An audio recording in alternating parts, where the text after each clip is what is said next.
ప్రపంచ జలవనరుల భవిష్యత్తును తలకిందులు చేసేలా భారీ ప్రాజెక్టును చైనా చేపట్టింది. టిబెట్లోని యార్లుంగ్ జాంగ్బో నది మీద నిర్మిస్తున్న ఈ సూపర్ డ్యామ్ $167 బిలియన్ పెట్టుబడితో ప్రపంచంలోనే అతిపెద్ద హైడ్రో పవర్ ప్రాజెక్టుగా రూపొందుతోంది. చైనా ప్రభుత్వం దీన్ని ఇంజనీరింగ్ అద్భుతంగా ప్రచారం చేస్తోంది. కానీ నిపుణులు దీన్ని పర్యావరణ మహా విపత్తుగా, భౌగోళిక రాజకీయాల్లో నీటి ఆయుధంగా చెబుతున్నారు. ఈ ప్రాజెక్టు ప్రపంచ వాతావరణ మార్పులను మరింత తీవ్రం చేస్తుందని, దక్షిణాసియా దేశాల జీవనాధారాలను బెదిరిస్తుందని ఆందోళనలు వ్యక్తమవుతున్నాయి.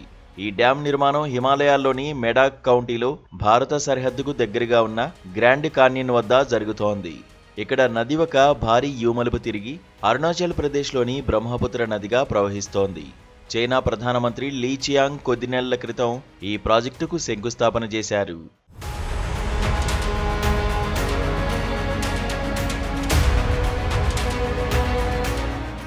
ఈ ప్రాజెక్టు ప్రపంచంలోనే భూకంపాలకు ఎక్కువ అవకాశాలున్న ప్రాంతంలో నిర్మిస్తున్నారు.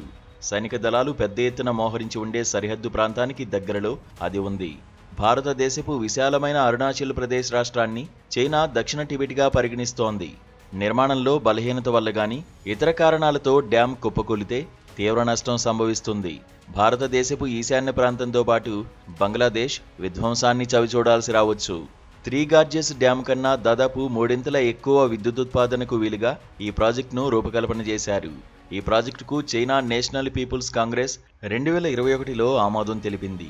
అయితే అంతర్జాతీయ నదులపై పెద్ద ప్రాజెక్టులను రహస్యంగా నిర్మిస్తూ పోవడం చైనాకు అలవాటుగా మారింది. ప్రపంచంలోని ఎత్తైన ప్రాంతాల నుంచి ప్రవహించే ప్రధాన నదుల్లో ఒకటి బ్రహ్మపుత్ర.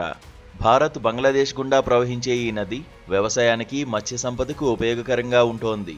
బ్రహ్మపుత్రకు ఏటా వచ్చే వరదలు విధ్వంసకరమైనవే అయినప్పటికీ అవి విష పదార్థాలను తోసుకుపోతాయి, భూగర్భ జలాల మట్టాన్ని పెంచుతాయి. అయితే నదీ ప్రవాహాన్ని చైనా నియంత్రించడం వల్ల దిగువ ప్రాంతాల్లో నీటి కొరత ఏర్పడవచ్చు. పెరుగుతున్న సముద్ర మట్టాలతో బంగ్లాదేశ్ మరింత సంకటంలో పడుతుంది. భారత రైతులు సహజ ఫలవంతతను కోల్పోతారు. చైనా దీన్ని విద్యుదుత్పత్తి కోసమే కాక జల ఆధిపత్యానికి ఉపయోగపడుతుందని ఆరోపణలు ఉన్నాయి. డ్యామ్ ద్వారా దిగువ ప్రవాహ దేశాలకు నీరు ఇష్టానుసారం విడుదల చేయవచ్చు లేదా ఆపవచ్చు. దీన్ని యుద్ధకాలంలో ఆయుధంగా మలుచుకునే అవకాశం లేకపోలేదని విశ్లేషకులు అంటున్నారు. ఈ ప్రాజెక్టు విజయవంతమైతే ఇతర దేశాలు కూడా అంతర్జాతీయ నదులపై ఏకాధిపత్యం అమలు చేయవచ్చు. ఈ మెగా డ్యామ్ ఆసియా సమస్య మాత్రమే కాదు, ప్రపంచ జల భద్రతకు సవాలుగా మారుతోంది. ఈ నేపథ్యంలో అంతర్జాతీయ సమాజం చైనాపై ఒత్తిడి తేవాలి, జల నిబంధనలను పాటించాలని సూచించి ప్రాజెక్టు నిర్మాణాన్ని నిర్బంధించాలి.